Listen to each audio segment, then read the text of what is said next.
I'm 25 and I've never worked. That was the title of a question which was asked on student forum, and I want to talk about, and I hope that it can add some value to your life, and I hope in some way you might find it useful.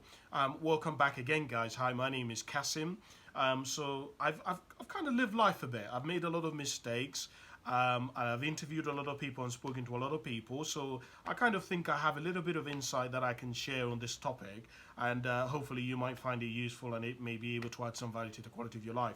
But before we get into that, guys, if you want to help me get to 1,000 subscribers by June, please can you like and subscribe to my channel? You would be an absolute legend. Okay, let us go. So this is quite a long one, so I'm going to read it all and then I'll sort of comment on the things that I would like to add. So it goes like this. I'm 25 and I've never worked. I feel like an absolute failure when it comes to my career. I was in college full time and I never had a job. However, I did do volunteering work before I went to university.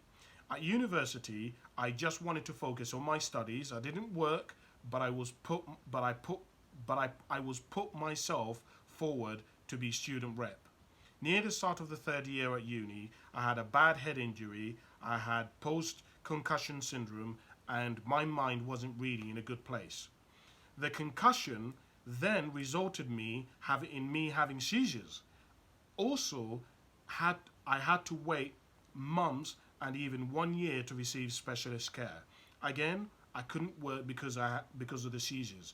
Having had the head injury, I still managed to graduate with a good degree. But right now, I come out of the incident, I still suffer from seizures and I've learned how to control them. I've been applying for graduate jobs since the start of 2020 and still with zero success. I thought to myself that I am a complete failure because I have never worked in my life and I'm 25. I am trying so hard doing anything that I can to get a job. I applied for an admin work because before the injury I did a small internship which was office based. I really want to work. I really want to be part of something and part of society again. I lost a lot of confidence of all the trauma that has happened to me personally. All my friends are working, but somehow I just feel I am being punished in life. I would say that I am a kind person. I care about people, and I don't want to get into any trouble. I don't know. I just feel like a failure because I have never worked. I feel guilty. Any advice? Please be kind. Thanks. Woo! That's a lot. Okay. Okay. So let's begin by me firstly saying I'm really sorry to hear about your head injury, and I hope you're healing, and I hope that you're feeling better because that's important, you know? Health always has to come first. But also, in me saying that, attached to that is also your career, right? Because if you have your health, but you don't have money, it's going to impact your health. And as you're seeing. So for men particularly, it's really important that we have a mission, that we have a purpose, that we have a goal, that we have something to work forward to. So let's work through this. Okay. Number one, you say that you feel like a failure. So my first question to you is define failure. What do you mean by failure? Because failure means different things to different people. Some people's failure means that they are not successful in terms of their education. Some people just making it to university and dropping out still feel that they're still a success. So for me, one of the things that I would ask you is to define what you mean by failure.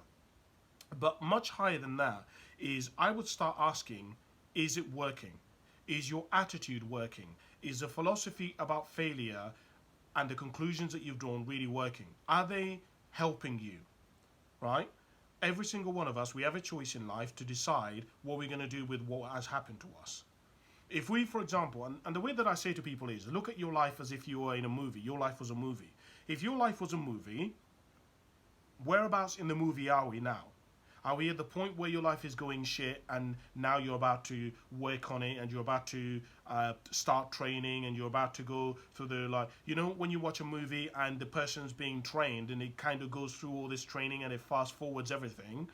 Is that the period of your life that you're at? I don't know. Like, it's important for you to know what period of your life you're at. I think that's really important because you might say you're 25, but you're behind. But are you?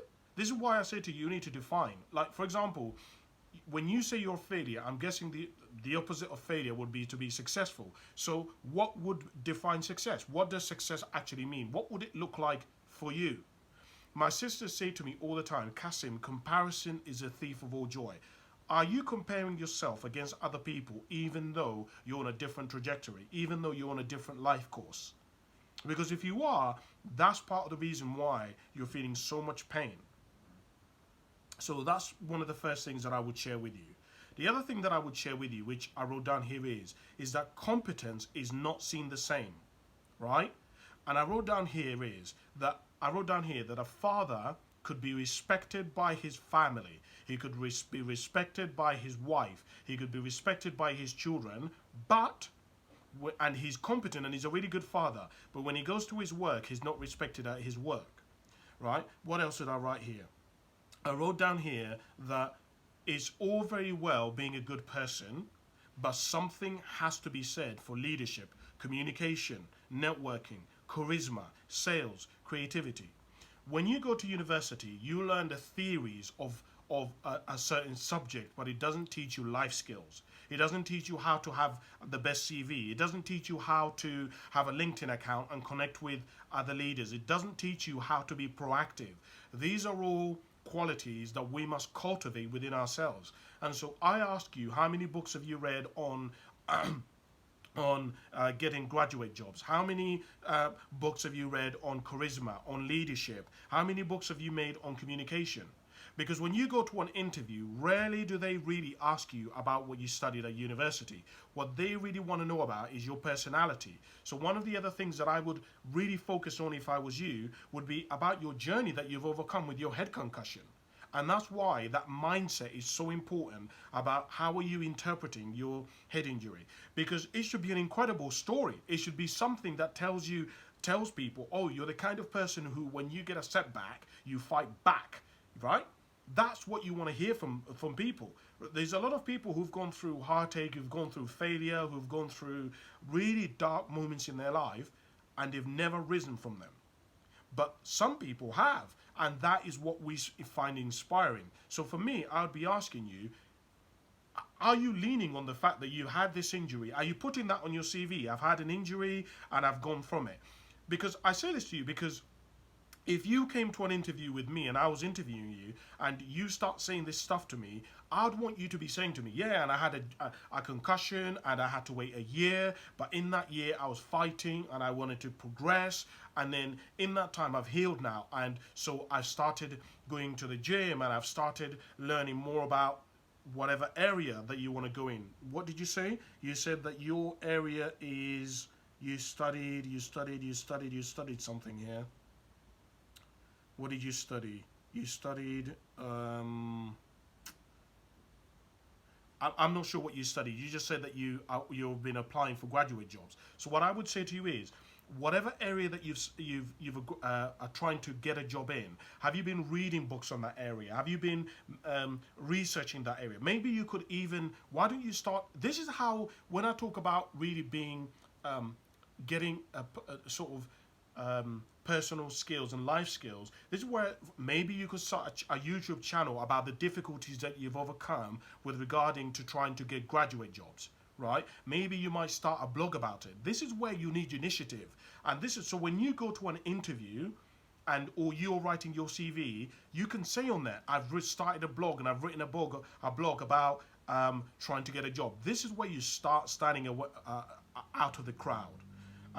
One of the other things as well that I think is important and I wanted to mention to you is you've started to your life so far has shown you a really important lesson of life, which is about choices versus price.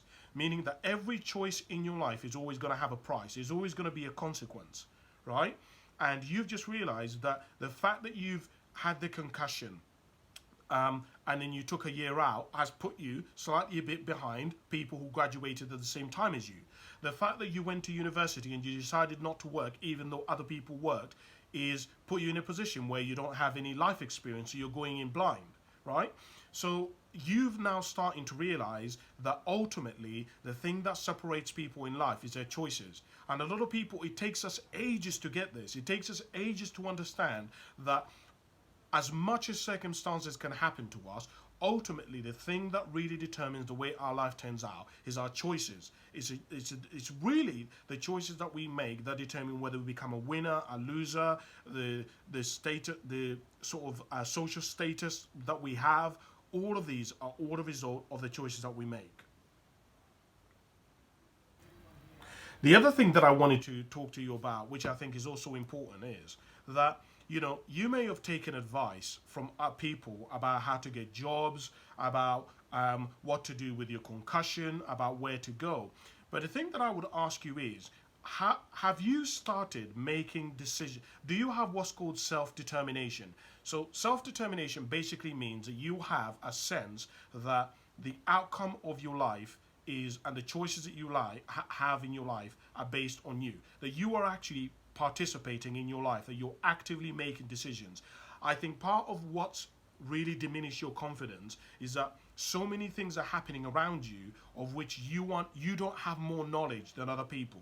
I learned a very important lesson many years ago, which was from a woman called Claire Wineland. Claire Wineland was dying, and she said that, and I was watching this video of her, and she was talking about all of this medicine that she knew. She basically knew more about her death and what was happening to her and the medicine that she was taking than the doctors did. In fact, she could tell the doctors when they were giving her wrong medicine. And so what I would say to you is, why don't you start learning a little bit about your concussion? And here's where it gets interesting. A lot of people think that when we go to university, the thing that we do at university is what's supposed to help us, is what we're going to be doing for the rest of our lives. But actually, if you speak to people who are like 40, 50, 60 years of age, most of them are not doing the job that they went associated with the degree that they took at university. And I would actually go further and say to you, I think that your calling in life is actually related to your concussion. I was talking about a concept the other day, which is a concept called an absolute, what was it called? Man, I have it here. I was writing about it. An absolute, oh man, I've lost it, and now I can't even find it. Basically, it was and I'll get it in a second. But the point that the thing was that it was talking about. Let me get it. Hold on, because I really want to tell you about this. So basically, it was talking. If you've ever watched Doctor Who, not Doctor Who. If you've ever watched Doctor Strange, in Doctor Strange, here it is. What is it called?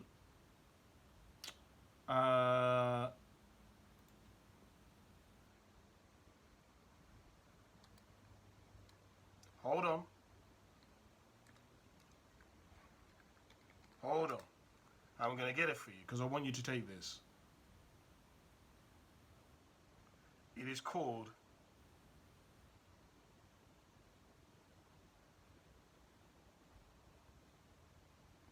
See, I've absolutely lost it. This is why I've got to make notes, guys. But basically, I'm sure if you go and watch Doctor Strange, you will find that basically it's something on the lines of an absolute timeline or an absolute moment or an absolute event. I think it's called an absolute event. I can't even remember because I talked about it like a little while ago. But anyway, the point is that what I was talking about is I believe that there are there is certain times in life when there are things that happen to us that needed to happen. They're absolute events. They needed to happen in a certain way because they're setting us up to be able to become who we're going to become in life. And what I would say to you is, in your life, that the things that you're going through in your life, the fact that you went through a concussion, you may think that it is the setback in your life. But I disagree. I actually think it has been the foundation for everything that you're going to become. I think it is very related to your purpose, right? Anytime that I speak to people and I ask them, how did you discover your purpose? How did you discover what you wanted to do in life? It is usually associated and connected to something that happened in their life that they didn't want. Something happened in their life that was inconvenient. It was really annoying. And that is, maybe they've lost a child, maybe they had cancer, maybe they lost their dad and suddenly, and that was a catalyst for them starting a charity, starting a company, starting a workshop. So I would share with you, don't get away from it, don't run from it. One of the other things that I wrote down here is that you're talking a lot about punishing yourself. You're talking a lot about how things are happening to you. You're talking a lot about how you're doing badly. But are you? I don't know. I don't think that you're doing that bad.